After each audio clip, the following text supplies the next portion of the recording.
Okay, so we're going to be talking about the Indian Wars and the Great Plains.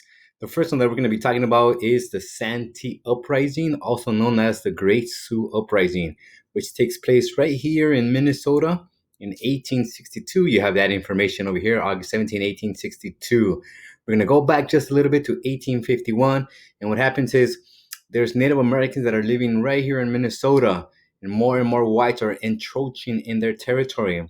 So eventually, the Sioux are called in for a council, and they agree to surrender 21 million acres of land. In exchange, the United States government was going to give them $3.7 million, not at once, but in payments.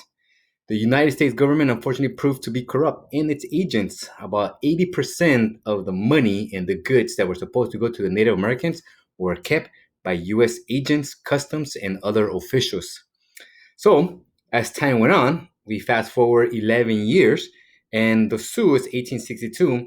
They are living in a really small piece of land, really small. They're desperate. Their children are dying of hunger, and they've asked for help. Nobody's listening. Everything that they complain, it falls to deaf ears. So they're in dire need.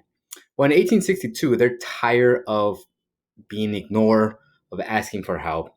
The Sioux began to attack people who are living in that area more than anything because they wanted provisions, because they wanted to survive, because they felt that that was the only way that their community was going to be able to survive.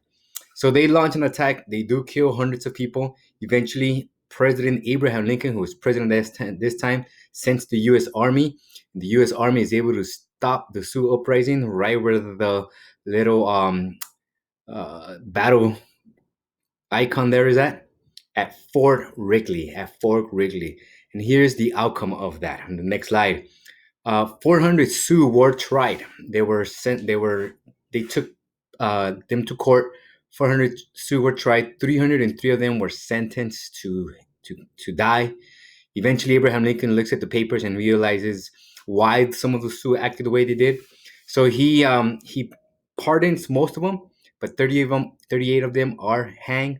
And this is what you see in this political cartoon, in this picture, this sketch: 38 Native Americans being hanged in public execution in Minnesota, and all the other ones were sent to reservations. So unfortunately, this is the kind of like one of the beginning battles of the end of the Sioux in their homeland as well. So we'll stop there for now. We'll talk about the other ones a little bit later.